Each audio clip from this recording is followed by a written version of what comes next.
The State Minister for Finance, Henry Musasizi, has refuted allegations that the government is planning to tax coffee farmers depending on the acreage of their gardens. The minister made the refutation after complaints from Bukomansimbi South MP Kabarole, who claimed that recently Uganda Revenue Authority sent its officials to Bukomansimbi district who visited different coffee farmers and informed them to get prepared to start paying taxes for coffee gardens.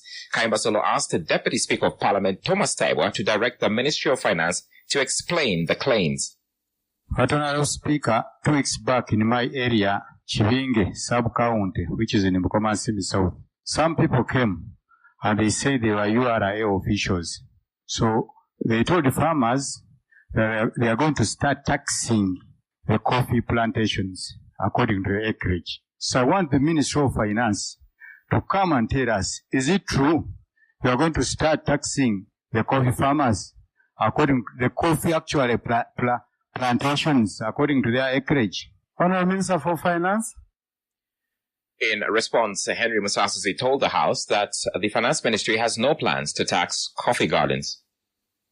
Mr. Speaker, in all our existing tax laws, we have no provision that requires coffee farmers to be levied a tax on an acreage basis or any other basis.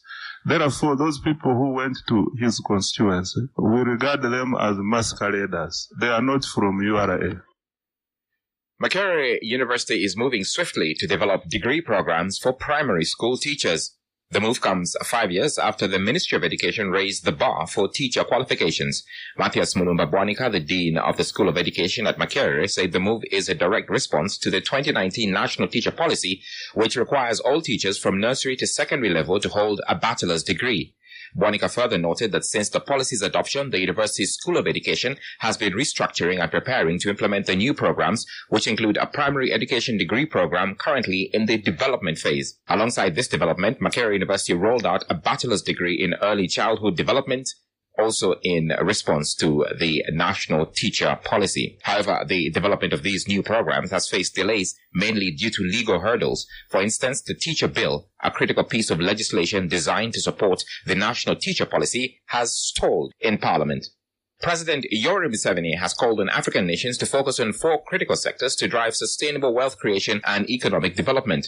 The president highlighted commercial agriculture, manufacturing, services, and information communication technology as the most viable pillars for transformation, citing Uganda's own success in these areas. Speaking at the 11th session of the Africa Regional Forum on Sustainable Development at Speak Resort Munyonyo, Museveni revealed employment figures that underscore the sector's impact on Uganda's economy. He said 3.6 million people are employed in agriculture, 1.4 million in manufacturing, 5 million in services, and 46,000 in ICT. He emphasized that if other African countries adopt similar strategies, they can unlock massive economic potential and foster inclusive growth across the continent.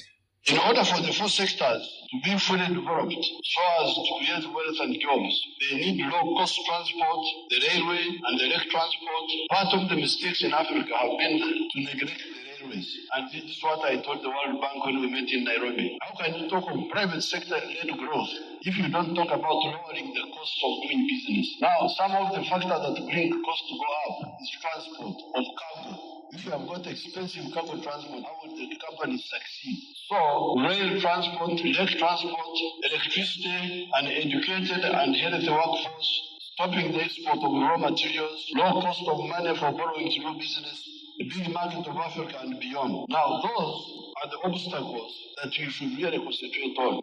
Issa Nsubuga, the Masaka regional coordinator of the Patriotic League of Uganda, the PLU, is in trouble over the alleged misuse of a firearm. Nsubuga is accused of misusing a gun last weekend when he was reportedly hired by a businessman involved in a land dispute with his siblings in Bukomansimbi district. Preliminary investigations suggest that Nsubuga was hired by Twaha Kakembo, a businessman from Butenga sub-county in Bukomansimbi, to help resolve a land dispute with his siblings. The disputed land is also located in the same area. Upon reaching the land, Kakembo's siblings allegedly confronted Nsubuga physically, prompting him to draw a pistol and fire several shots in the air in an attempt to scare them off.